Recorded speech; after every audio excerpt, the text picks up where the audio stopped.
covering the focus and intent of your exercises throughout your training day. You need to know the reason that your exercise is in your training program. So let's get right into it.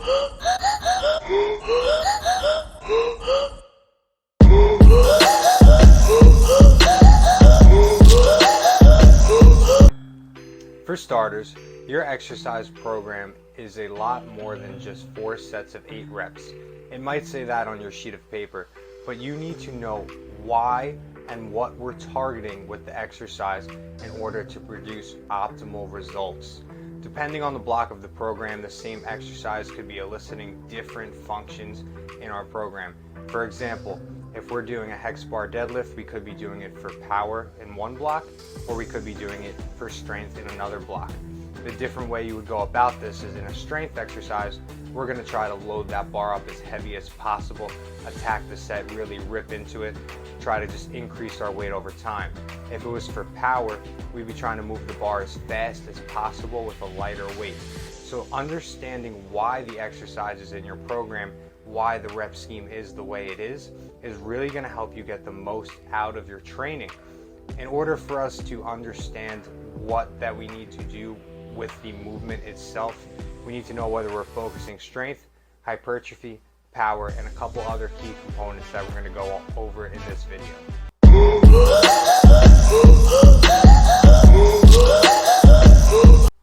So let's talk about our exercise intent. So this is really zoning into our exercise and knowing what we want to feel and produce throughout the movement.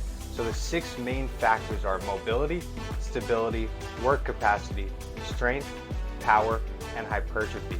It's important to know why you're performing the movement so that we can target these main functions. Not every exercise in our program should be approached the same exact way, and there's many reasons why that we're going to cover today to give you a better understanding of what your sheet of paper actually means so you can get the best results.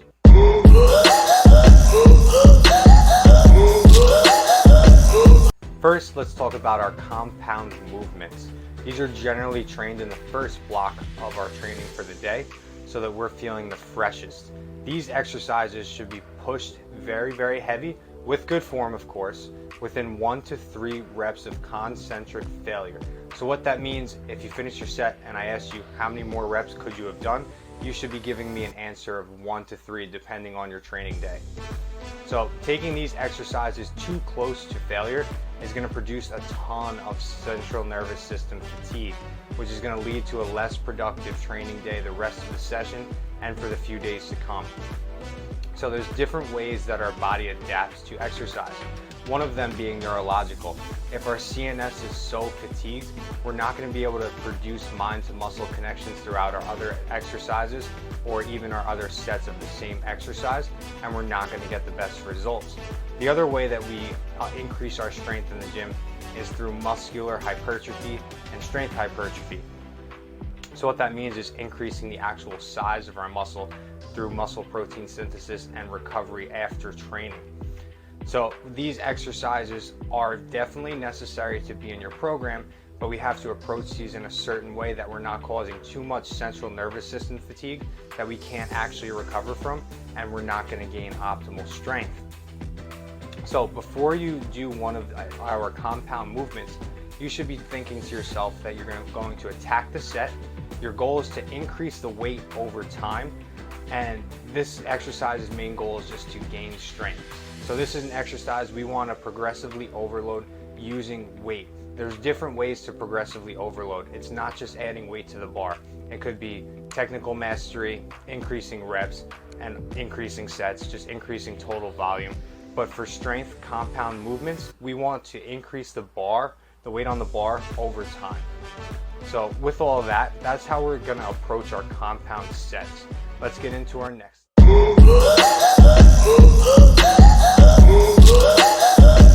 Next up, let's talk about our exercises that are in our program for improving our mobility. So increasing our mobile positions and actually strengthening them can have a lot of carryover to increasing our strength on our compound movements. For example, if every time you do a squat, it feels really heavy in the bottom portion, but the top half feels really, really light, that means that we're lacking some kind of strength in our mobile position that we can actually correct through other exercises such as a Cossack squat or a front foot elevated lunge, just to really put the stress on stretching our hip flexor and our end range knee positioning in our squat. So it's not always a strength adaptation that is going to increase our strength in our compound movements. Sometimes our joints or tendons are lagging behind our muscles, and if we're able to strengthen those, then our strength on our compound movements is going to drastically increase. So how we approach one of these exercises, we should be approaching them with the intent to feel the joint and muscular movement. So you don't want to just focus on moving the weight from A to B like we do in a compound movement where we really just want to attack the set. This takes a lot of thinking. You can get mind fatigue from this. So having 1 to maybe 2 of these in your program for the training day is more than enough, because you really have to think and feel the mind to muscle connection on these. So we want to achieve technical mastery. Our first and last rep of a mobility exercise should look exactly the same. You should have full range of motion on every set. We also want to make sure that we feel stable and it looks stable. And we want to move fluently throughout the motion. Before you achieve all 4 of those things, we're not going to increase your weight on that exercise or reps. So we want to make sure that we're doing everything perfectly in order to really strengthen our mobile position.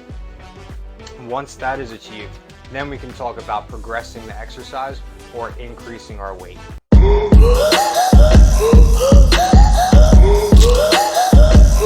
How should we train movements that are in our program for hypertrophy? So these exercises are much less taxing on our central nervous system than something that's a compound movement. These are usually single joint exercises such as a bicep curl where you're just extending and flexing. So it's not going to cause a lot of central nervous system fatigue. The fatigue is generally in one area or one muscle group versus our entire body like a deadlift or a squat. So these exercises can be pushed much closer to failure no matter what block you're in your training program. So there's a lot of hypertrophy benefits as we get closer to failure with single joint movements. So that's why we need to ensure that we're actually pushing close to failure. With these exercises, I'm okay if you have a little bit of form fatigue on your last few reps. For example, a bicep curl, if you have to kind of swing it a little bit on the last couple of reps, that's okay, because then we're really getting to true concentric failure of our biceps when other muscles have to start activating. So we don't want to go too far past form fatigue. You want to stay strict as long as possible, but your last rep should have a little bit of a swing to it if it's a bicep curl, just to make sure we're getting close enough to failure to actually get hypertrophy. Most people think they train close to failure and think they're training hard enough, but they could get so much more out of it if they push themselves a little bit more. Exercises in this category are usually easier progressed by adding a repetition rather than adding weight to the exercise. So think about adding 5 pounds to a bicep curl versus adding 5 pounds to a squat. If your bicep curl you're using 20 pounds versus a squat you're using 300 pounds, the percent that you're adding by adding 5 pounds is much greater on a bicep curl. And how much stronger do you think your bicep got in a week of training?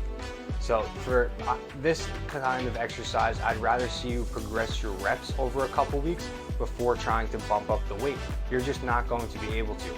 If you look at experienced lifters in the gym who have been training for a long time, you don't see their bicep curls going from using 20 pounds when they were younger and going all the way up to curling 100-pound dumbbells with strict form.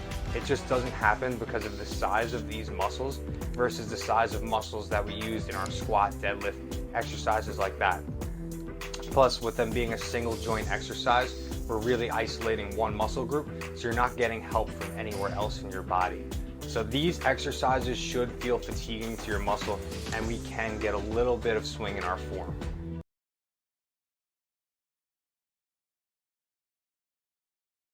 So what you really need to take away from this video today is understanding the purpose of the exercise that you're actually completing. So if it's in your program for strength, push that set hard, load up the weight, keep your form good, and really try to just get stronger. If it's in your program for mobility, realize that these exercises we're not generally looking to increase your strength on, we're looking to mobilize your joints and tendons. So make sure you're really feeling the end range of these movements. If it's in your program for hypertrophy, take these as close to failure as you can without getting hurt and without pushing too far that we're not able to recover from it. But generally, if you push a set too hard on a bicep curl versus pushing a set too hard on a deadlift, you're going to be able to recover and you'll feel fine in a day or two, whereas a deadlift could leave you feeling achy and fatigued for the next 3 to 4 days. But a bicep curl, if your bicep's a little extra sore, it's not really going to affect your training. So know what to feel in the movement. Before you start a training block, you should understand what each exercise is supposed to look and feel like. Without doing this, we can't optimally really know what we're training and how it's supposed to feel. And then lastly, understand why it's in your program. If a coach or yourself, if you program for yourself, tells you you need this exercise, you have to ask yourself, why do I need it? What am I trying to get out of it? So once you understand those 3 key things, you'll be able to approach your training in a much different mindset. Again, training is also mentally fatiguing when you really start to zone in and lock into your sets. So on another tangent, if you can't focus on your last exercise, you're probably doing too much volume. So make sure that we're doing effective volume and we're not just doing sets and reps in the gym just because we want to be there or it's because we think we need more volume. You probably don't need more, you just need better volume to get the results that you want. Thank you guys for watching. As always, if you learned something today, please like, subscribe, leave a comment what you want to see in future videos. I would love to do a big Q&A of your guys' questions in one of my videos. Just reach out, send me a DM on Instagram, send me a text if you have my number, or ask me in person if you actually know me. If you don't, please just find a way to reach out and I'll have all your questions answered in a future video. Thank you guys again for watching and I'll see you next week.